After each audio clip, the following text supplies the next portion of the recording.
My name's Aled Morris. We're milking about 520 Holsteins here in Dysyth, North Wales, on a high input, high output system. Yeah, it's a family farm. I'm in partnership with my mother and my wife.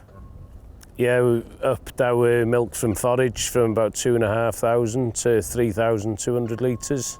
We're doing pretty much the same processes, just trying to do everything better. We're trying to get the grass tedded out sooner, get a quicker wilt, get it in the pit quicker, and do a better job of ensiling it.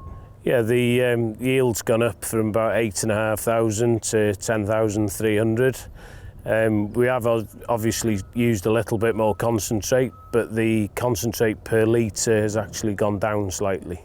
The silage is massively important because of the it's the base to the ration. If you get the silage right, it makes a massive difference to how much concentrates you need to put with it to balance it.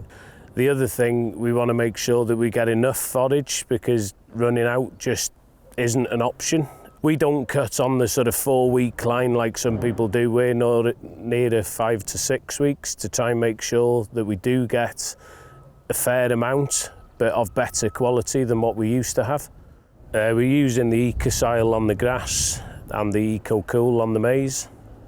It seems to keep the silage well and do a good job. We've been using it probably about 10 years now.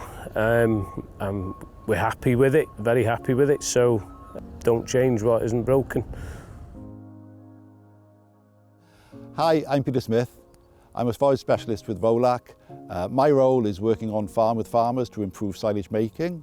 I'm also get quite involved with field trials and things that we do on making better silage. My advice to farmers would be, we need to make, or many people need to make more cuts of silage.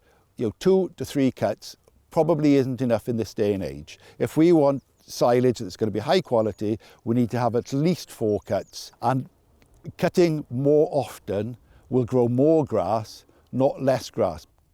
At Volac, we've conducted a number of our own trials over the years, and also we've looked at multi-cut, where we left part of a field and we cut it 3 times. The other part of the field was cut 5 times. And what that showed was that although we only grew a tonne more fresh weight on the multi-cut, but it was more than the traditional system, the energy that we grew on it, because all that grass was much higher quality, that was equivalent to over 1,400 litres of milk per acre.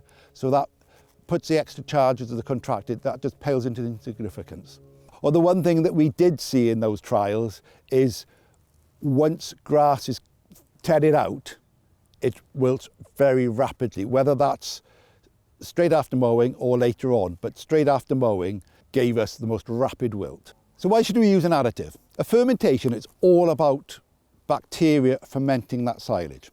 There's going to be a little bit of slurry bacteria here, there's going to be some soil bacteria, and there's just going to be general bacteria here, all of which are inefficient, poor fermenters that are going to burn up your sugars for no good reason. What we want to do is apply very efficient, beneficial bacteria, the Ecosyl in Ecosyl 100, to convert those sugars straight into lactic acid, outcompeting the poor bacteria, leaving more sugars, proteins, everything in that silage, and there's a huge amount of data to show that that gives us an extra 1.2 litres of milk.